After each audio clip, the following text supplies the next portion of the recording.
കർത്താവ് നിന്റെ ഉന്നതമായ നാമത്തിന് സ്വസ്ഥം ചെയ്യുന്നു. ഇന്നത്തെ ദിവസം നിന്റെ തിരുമുറുവാളുന്ന വലതുകരം അങ്ങയുടെ മക്കളുടെ മേൽ വെക്കണമെന്ന് പ്രാർത്ഥിക്കുന്നു.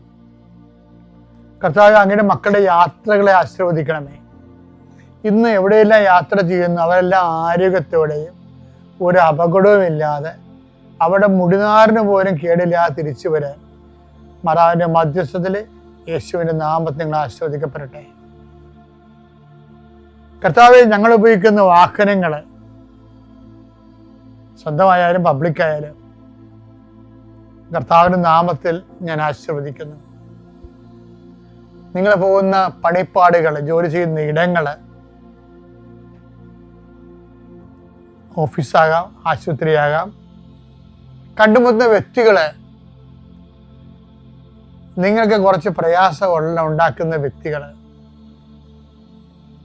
നിങ്ങൾക്ക് പണി തരുന്നതിനും നിങ്ങൾ അകപ്പെടുത്തുന്നതിന് വേണ്ടി മനസ്സുകൊണ്ട്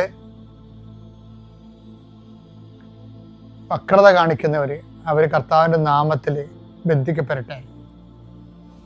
എൻ്റെ കർത്താവിൻ്റെ ഉന്നതമായ നാമത്തിൽ, സഭയുടെ അധികാരത്തിൽ, കുരിശിൻ്റെ അടയാളത്തിൽ സ്ഥാപനങ്ങൾ നടത്തുന്നവർ, സ്ഥാപനങ്ങളുടെ ഉത്തരവാദിത്തങ്ങൾ ഏറ്റെടുത്തിരിക്കുന്നവർ, അവിടെ നിങ്ങൾ നടത്തിക്കൊണ്ട് പോകുന്നതിന് എതിരാളികളുള്ളവർ, അത് ബിസിനസ്സാകാം, സ്കൂളാകാം, ആശുപത്രിയാകാം, മറ്റെന്തെങ്കിലും തരത്തിലുള്ള കാര്യങ്ങളാകാം, എതിരാളി നിങ്ങൾ അകപ്പെടുത്താൻ ആഗ്രഹിക്കുന്നവർ, അവരുടെ കൈയും കാലം നിർവീര്യമാകട്ടെ. ഈശോയുടെ നാമത്തിൽ പ്രാർത്ഥിക്കുന്നു. Lord Jesus Christ, pour out His Spirit, touch the fire fingers, soak with the precious blood. Lord, infuse His Spirit of power and grace.